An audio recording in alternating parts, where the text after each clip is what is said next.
내일 아침 당신의 월급이 휴지 조각이 됩니다. 정부가 오늘 밤 긴급 방송을 통해 국가 부도를 선언했거든요. 은행 앞에는 사람들이 몰려들어 아수라장이 됐고 슈퍼마켓에서는 라면 한 봉지를 사려고 사람들이 싸우고 있습니다. 말도 안 된다고요? 베네수엘라에서는 화장지 한 장이 100만 볼리바르였고 짐바브웨에서는 달걀 한 판에 1억 달러를 줬으며 스리랑카에서는 대통령이 도망갔죠. 국가가 파산하면 72시간 안에 당신의 삶은 완전히 달라집니다. 어떻게 이런 일이 벌어지는지, 왜 평범한 시민들만 파멸하는지, 그리고 지금 당장 무엇을 준비해야 하는지 낱낱이 파헤쳐 보겠습니다. 자, 국가부도의 첫 번째 신호부터 마지막 붕괴까지 모든 과정을 살펴보죠. 국가 파산이라는 단어 자체가 사실 정확한 표현은 아닙니다. 개인이나 회사가 파산하면 법원에 가서 판사 앞에 서고 자산을 정리하고 절차에 따라 모든 게 처리되죠. 하지만 나라는 다릅니다. 나라는 법정에 서지 않아요. 채권자들이 와서 청와대를 압류해가는 일도 없고 국회의사당을 경매에 넘기지도 않습니다. 나라는 그대로 존재하고 국민도 여전히 살아가며 정부 건물도 그 자리에 서 있죠. 그럼 대체 뭐가 무너지는 걸까요? 신용입니다. 국제금융시장에서 그 나라를 보는 시선이 180도 달라지는 거죠. 투자자들, 다른 나라 정부들, 국제금융기관들이 모두 한 가지 결론에 도달하는 순간이 있습니다. 저 나라는 빌려준 돈을 못 갚겠구나. 바로 이 순간부터 모든 게 달라져요. 전문 용어로는 채무 불이행이라고 부르는데 쉽게 말하면 빚을 제때 못 갚거나 아예 안 갚겠다고 선언하는 겁니다. 여기서 중요한 건 누구도 강제로 뭘 할 수 없다는 점이에요. 채권자들이 군대를 보내서 돈을 받아낼 수도 없고 국제경찰이 와서 정부 관료를 체포할 수도 없죠. 그래서 오히려 더 무서운 일들이 벌어집니다. 신용이 무너지면 그 나라는 더 이상 새로운 돈을 빌릴 수 없게 되거든요. 새 대출은 물론이고 기존에 빌린 돈을 다시 빌려서 갚는 것도 불가능해집니다. 정부는 갑자기 현금이 바닥나는 상황에 직면하는 거예요. 그럼 정부는 뭘 해야 할까요? 공무원 월급도 줘야 하고 병원도 운영해야 하고 학교도 돌려야 하는데 돈이 없습니다. 석유나 식량 같은 필수품도 수입해야 하는데 외화가 모자라죠. 이 상황에서 선택할 수 있는 길은 그리 많지 않아요. 때로는 나라의 자산을 팔아야 할 때도 있습니다. 항구를 외국에 99년 동안 임대한다거나 군용 기업을 헐값에 넘기거나 귀중한 광산 채굴권을 내준다거나 하는 식으로요. 실제로 몇몇 나라가 이런 선택을 했고 그 결과 국가 주권에 대한 논란이 지금도 계속되고 있습니다. 한번 무너진 신용을 회복하는 건 정말 어려운 일이거든요. 수년, 때로는 수십 년이 걸리기도 합니다. 그럼 대체 왜 나라가 이런 지경에 이르는 걸까요?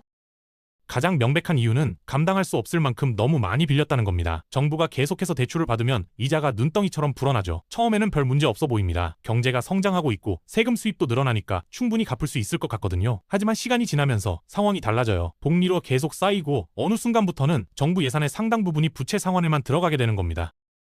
이렇게 되면 악순환이 시작되는데요. 정부는 새로운 빚을 내서 옛날 빚을 갚는 식으로 버티게 됩니다. 이걸 부채 롤오버라고 하는데 마치 돌려막기와 비슷하죠. 처음에는 이 방법이 통할 수 있어요. 하지만 채권자들도 바보가 아니거든요. 이 나라가 계속 이런 식으로 간다면 언젠가는 갚지 못할 거라는 걸 눈치채기 시작합니다. 그럼 새로운 대출을 해줄 때 더 높은 이자를 요구하게 되고 정부는 비싼 이자를 내면서까지 돈을 빌려야 하는 상황이 되는 거예요.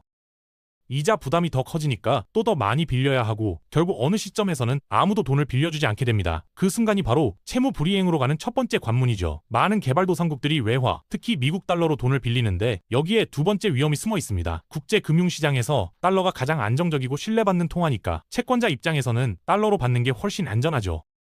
문제는 정부가 돈을 버는 건 자기네 나라 돈으로 번다는 겁니다. 세금도 자국 통화로, 국영기업 수익도 자국 통화로 들어오죠. 그런데 빚은 달러로 갚아야 해요. 평소에는 큰 문제가 없을 수 있습니다. 환율이 안정적이라면요. 하지만 자국 통화 가치가 떨어지기 시작하면 상황이 완전히 달라져요. 예를 들어 1달러를 갚으려면 원래는 자국 돈 1,000원만 있으면 됐는데 통화 가치가 절반으로 떨어지면 갑자기 2,000원이 필요해지는 거죠. 빚은 그대로인데 갚아야 할 돈이 2배로 늘어나는 셈입니다.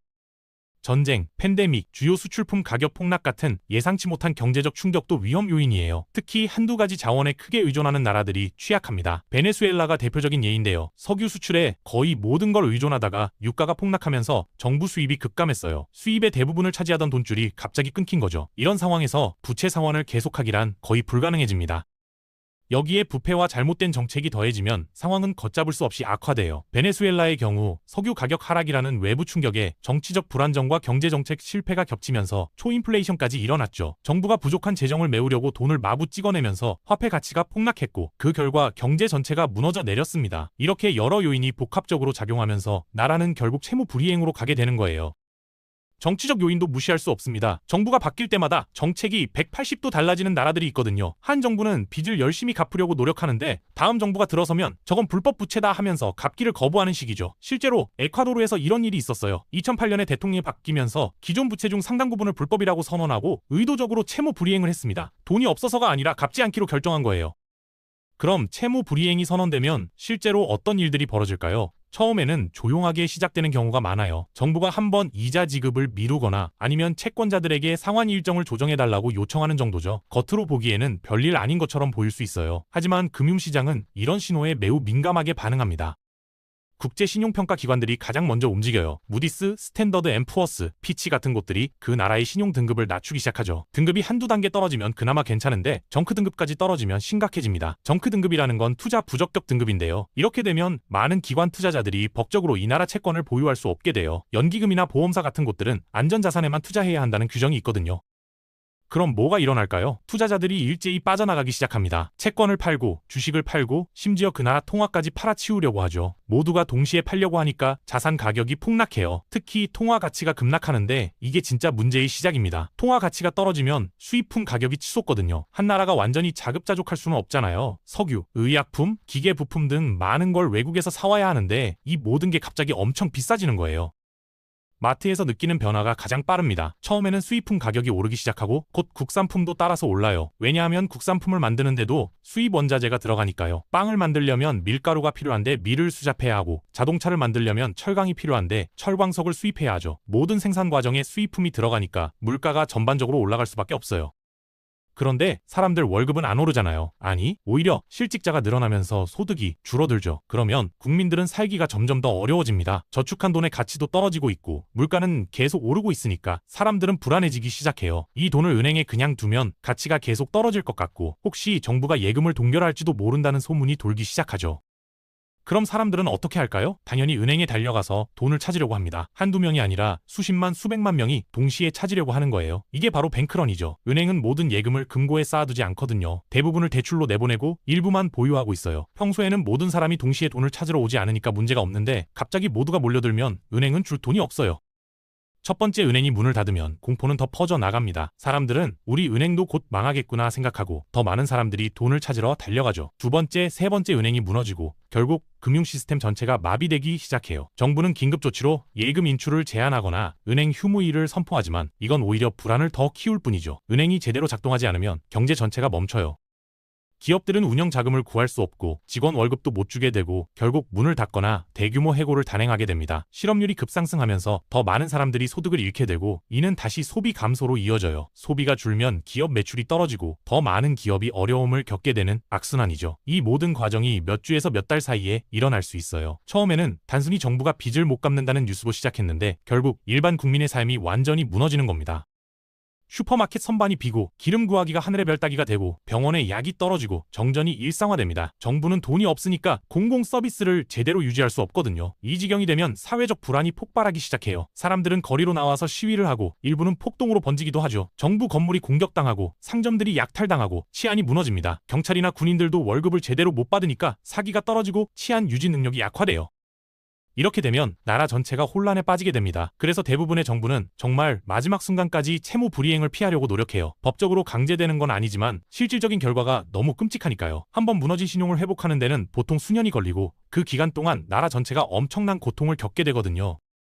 그럼 이런 상황에서 나라가 회복할 수 있을까요? 다행히도 불가능한 건 아니에요. 하지만 쉽지 않고 빠르지도 않습니다. 채무 불이행 이후 회복 과정은 보통 몇 가지 단계를 거쳐요.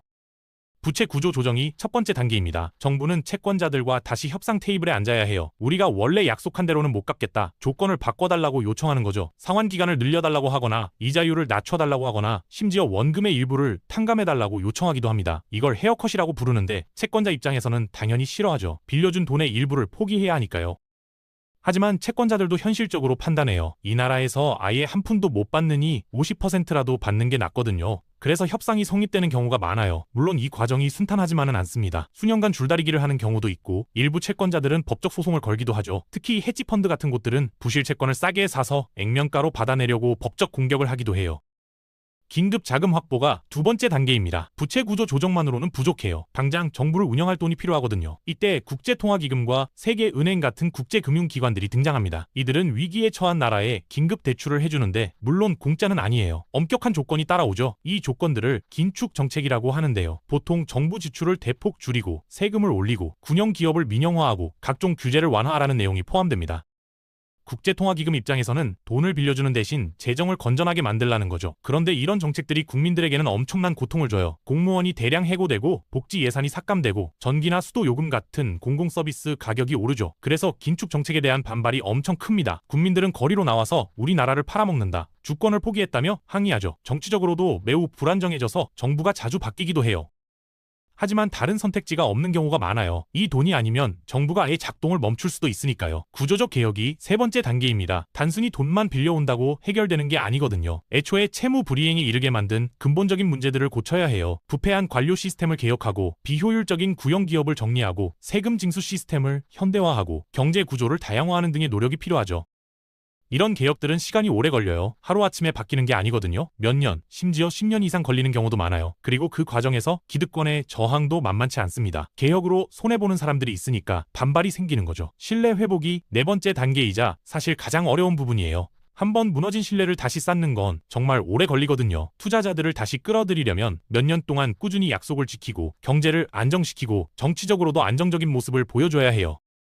이번엔 진짜 다르다는 걸 증명해야 하는 거죠. 우루과이가 좋은 예인데요. 2002년에 심각한 경제 위기를 겪었지만 강력한 개혁과 국제 지원을 통해 회복했습니다. 지금은 남미에서 가장 안정적인 경제를 가진 나라 중 하나로 평가받죠. 하지만 이건 예외적인 성공 사례예요. 많은 나라들이 회복 과정에서 좌절하거나 다시 똑같은 실수를 반복하기도 합니다. 아르헨티나 같은 경우는 여러 번 채무 불이행을 겪었어요. 20세기 후반부터 지금까지 계속 반복되는 패턴이죠. 한번 회복하는 것 같다가도 다시 위기가 오고 또 회복하다가 다시 무너지고, 이렇게 되는 이유는 근본적인 구조 개혁 없이 단기적인 처방만 있기 때문이에요. 겉으로 보기에는 괜찮아진 것 같지만 속은 여전히 문제투성이인 거죠. 그리스도 비슷한 경험을 했습니다. 2010년대 초반에 채무 위기를 겪으면서 국제통화기금과 유럽연합으로부터 구제 금융을 받았는데요. 그 대가로 엄청난 긴축을 겪어야 했어요. 실업률이 25%를 넘었고 특히 청년 실업률은 50%가 넘었죠. 수많은 사람들이 직장을 잃고 연금이 삭감되고 의료 서비스가 악화됐습니다. 10년 지난 지금도 완전히 회복했다고 보기는 어려워요. 흥미로운 질문이 하나 있어요. 부유한 나라들도 채무 불이행을 할 수 있을까요? 이론적으로는 가능하지만 실제로는 매우 드뭅니다. 왜냐하면 선진국들은 개발도상국들과는 다른 이점들을 가지고 있거든요. 가장 큰 차이는 자국 통화로 빚을 진다는 점이에요. 미국이 대표적인 예인데 미국은 달러로 빚을 지고 있죠. 그런데 달러를 찍어낼 수 있는 건 미국밖에 없어요. 이론적으로는 무한정 달러를 찍어서 빚을 갚을 수 있다는 얘기예요. 물론 실제로 그렇게 하면 인플레이션이 발생하겠지만 적어도 기술적으로 채무 불이행할 이유는 없는 거죠. 일본도 비슷한 상황이에요. GDP 대비 부채 비율이 250%가 넘는데 이건 세계에서 가장 높은 수준입니다. 그런데도 일본은 채무 불이행을 한 적이 없어요. 왜냐하면 대부분의 부채가 자국민과 자국기관이 보유하고 있고 엔화로 발행됐거든요. 일본은 필요하면 엔화를 더 찍어낼 수 있고 자국 중앙은행이 국채를 사들이는 방식으로 사실상 정부가 스스로에게 돈을 빌리는 구조죠. 하지만 부유한 나라라고 완전히 안전한 건 아니에요. 정치적인 이유로 위기에 처할 수 있거든요. 미국이 좋은 예입니다. 2011년과 2023년에 미국은 채무 불이행 직전까지 갔었어요. 돈이 없어서가 아니라 정치적인 이유 때문이었죠. 미국은 부채 한도라는 게 있는데 법으로 정해진 한도 이상으로는 정부가 돈을 빌릴 수 없게 되어 있어요. 문제는 이 한도를 올리려면 의회의 승인이 필요하다는 건데 야당이 이걸 정치적 카드로 쓰면서 한도 인상을 거부했던 거예요. 결국 마지막 순간에 타협이 이루어져서 위기를 넘겼지만 그 과정에서 미국의 신용 등급이 강등되는 일까지 벌어졌어요. 스탠더드 앤 푸어스는 2011년에 미국 신용 등급을 최고 등급인 AAA에서 AA 플러스로 한 단계 낮췄고 2023년에는 피치도 같은 조치를 취했죠.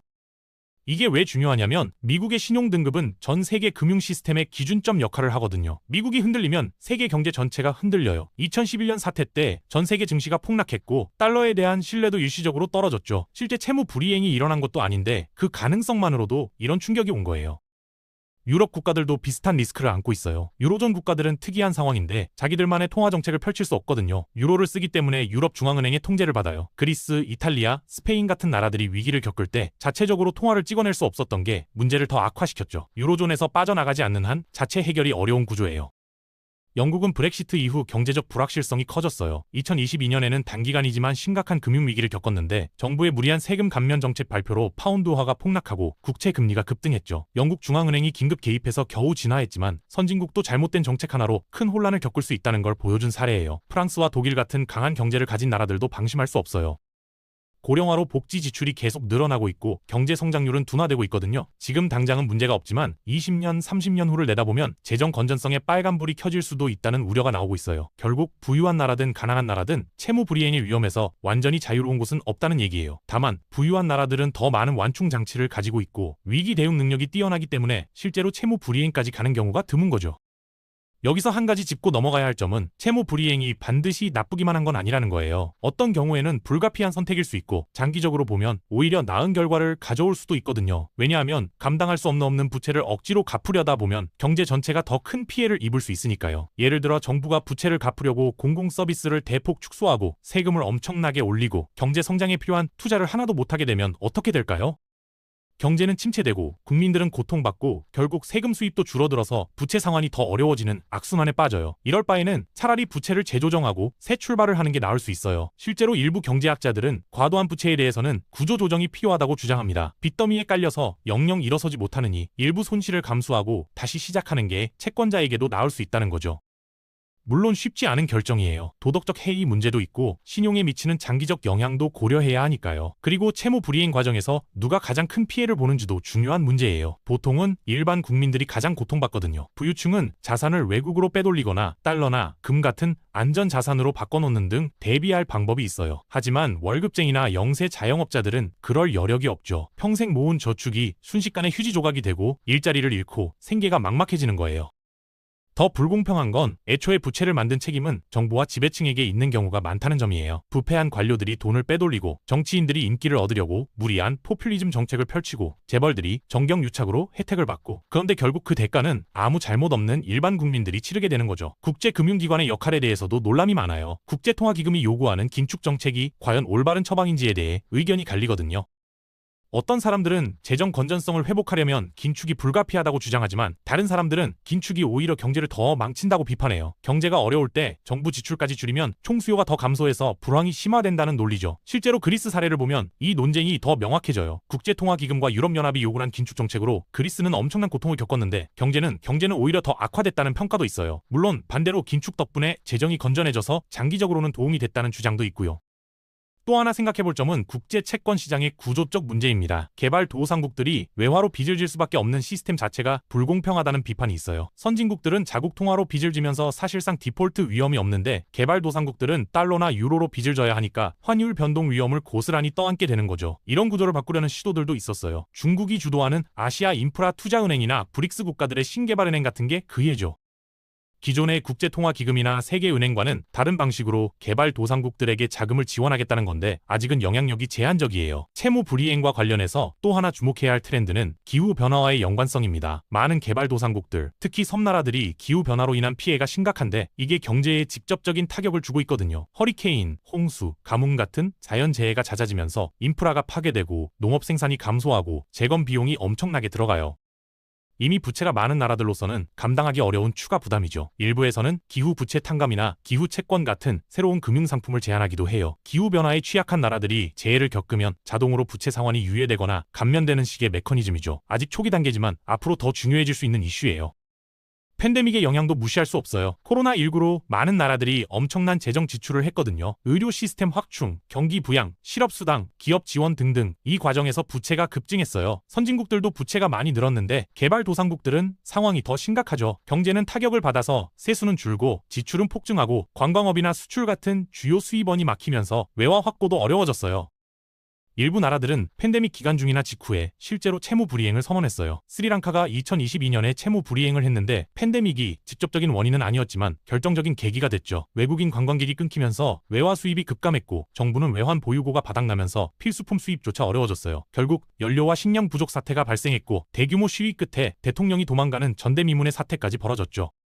앞으로 세계 경제가 어떻게 될지 예측하기는 어려워요. 하지만 몇 가지 우려되는 트렌드는 있습니다. 전 세계적으로 부채가 계속 늘어나고 있다는 점이 가장 큰 문제예요. 정부 부채만 그런 게 아니라 기업 부채, 가계 부채도 다 늘고 있거든요. 경제가 잘 돌아갈 때는 문제가 안 되는데 어떤 충격이 오면 한꺼번에 터질 수 있어요. 금리 인상도 변수예요. 미국 연방준비제도가 금리를 올리면 달러로 빚을 진 나라들의 이자 부담이 커지거든요. 2022년부터 2023년까지 급격한 금리 인상이 있었는데 이게 많은 개발도상국들에게 부담으로 작용하고 있어요. 빚을 새로 빌리는 비용도 비싸지고 기존 빚을 갚는 것도 어려워지고 동시에 자본이 미국으로 빠져나가면서 통화 가치도 떨어지는 삼중고를 겪는 거죠. 중국 경제의 둔화도 영향을 미칠 수 있어요. 중국이 지난 20년간 엄청나게 성장하면서 많은 개발도상국들이 중국의 원자재를 수출하거나 중국으로부터 투자를 받거나 중국과 무역을 하면서 경제를 키워왔거든요. 그런데 중국 경제가 느려지면 이런 나라들도 타격을 받을 수밖에 없어요. 특히 아프리카나 남미의 자원 수출국들이 취약하죠. 지정학적 긴장도 무시할 수 없는 요소예요. 러시아 우크라이나 전쟁이 에너지 가격과 식량 가격을 폭등시켰잖아요. 이게 식량과 에너지를 수입에 의존하는 가난한 나라들에게 엄청난 부담이 됐어요. 앞으로도 비슷한 지정학적 위기가 발생하면 약한 고리들이 먼저 끊어질 가능성이 높아요. 기술 변화도 예상치 못한 영향을 줄 수 있어요. 인공지능이나 자동화가 발전하면서 전통적인 제조업 일자리가 줄어들고 있는데 많은 개발도상국들이 노동 집약적 제조업으로 성장하는 전략을 써왔거든요. 이 길이 막히면 경제 성장이 어려워지고 그러면 부채 상환 능력도 떨어질 수밖에 없죠. 그렇다면 우리는 어떻게 대비해야 할까요? 국가 차원에서는 재정 건전성을 유지하는 게 가장 중요해요. 당연한 얘기지만 실천하기는 쉽지 않죠. 정치인들은 선거에서 이기려면 유권자들에게 좋은 소리를 해야 하는데 세금을 올리거나 복지를 줄이는 건 인기 없는 정책이거든요. 그래서 부채를 늘려서 문제를 미루는 경우가 많아요. 경제 구조를 다양화하는 것도 중요합니다. 한두 가지 산업이나 자원에만 의존하면 그게 무너질 때 나라 전체가 흔들리니까요. 베네수엘라가 석유에만 의존하다가 망한 게 교훈이 돼야 해요. 여러 산업을 골고루 키우고 수출 시장도 다변화하고 내수 시장도 튼튼하게 만들어야 하죠. 외환 보유고를 충분히 쌓아두는 것도 중요해요. 위기가 왔을 때 버틸 수 있는 완충 장치가 되니까요. 한국도 IMF 외환 위기 이후 외환 보유고를 대폭 늘렸고 덕분에 2008년 글로벌 금융 위기나 코로나19 때 상대적으로 잘 버틸 수 있었죠. 개인 차원에서도 대비가 필요해요. 자기 나라의 경제 상황을 관심 있게 지켜보고 부채 수준이 위험하다고 판단되면 자산을 보호할 방법을 생각해봐야 해요. 물론 일반 서민들이 할 수 있는 게 많지는 않지만 적어도 너무 무방비 상태로 있지는 말아야죠. 외화 예금을 조금 가지고 있거나 금이나 부동산 같은 실물 자산에 일부 투자하거나 해외 투자를 고려하는 것도 방법이 될 수 있어요. 교육과 기술을 익혀두는 것도 장기적으로는 최고의 대비책입니다. 나라 경제가 어려워져도 능력 있는 사람은 살아남을 방법을 찾을 수 있거든요. 극단적인 경우 해외로 나갈 수도 있고요. 실제로 경제 위기를 겪은 나라에서 인재 유출이 심각한 문제가 되는 이유죠. 국제사회의 역할도 중요합니다. 한 나라의 위기가 다른 나라로 번지는 전염 효과가 있기 때문에 위기를 조기에 막는 게 모두에게 이익이에요. 국제통화기금이나 세계은행 같은 기관들이 더 효과적으로 작동하도록 개혁하는 것도 필요하고 부채 구조 조정을 위한 국제적인 틀을 만드는 것도 도움이 될 거예요. 채권자들도 좀 더 책임있게 행동해야 해요. 무리하게 돈을 빌려주고 나서 나중에 못 받겠다고 난리치는 건 문제가 있거든요. 대출할 때부터 상환 능력을 제대로 평가하고 지속가능한 수준에서 빌려줘야 하죠. 물론 이것도 말은 쉽지만 실천은 어려워요. 금융시장에서는 단기 수익을 추구하는 경향이 강하니까요. 결국 채무 불이행이라는 건 한 나라만의 문제가 아니에요. 글로벌 경제 시스템 전체의 문제이고 채무국과 채권국 모두의 책임이 있으며 해결하려면 모두의 협력이 필요한 복잡한 이슈죠. 간단한 해답은 없지만 적어도 문제를 제대로 이해하는 게 첫걸음이 될 거예요. 오늘 이야기를 정리해보면 이렇습니다. 국가의 채무 불이행은 단순히 정부가 빚을 못 갚는 것 이상의 의미를 가져요. 신용의 붕괴이고 경제 시스템의 마비이며 국민들의 삶이 무너지는 과정이죠. 법적 파산 절차는 없지만 그 결과는 어쩌면 더 참혹할 수 있어요. 회복은 가능하지만 쉽지 않고 수년에서 수십 년이 걸리며 그 과정에서 엄청난 힘이 따릅니다.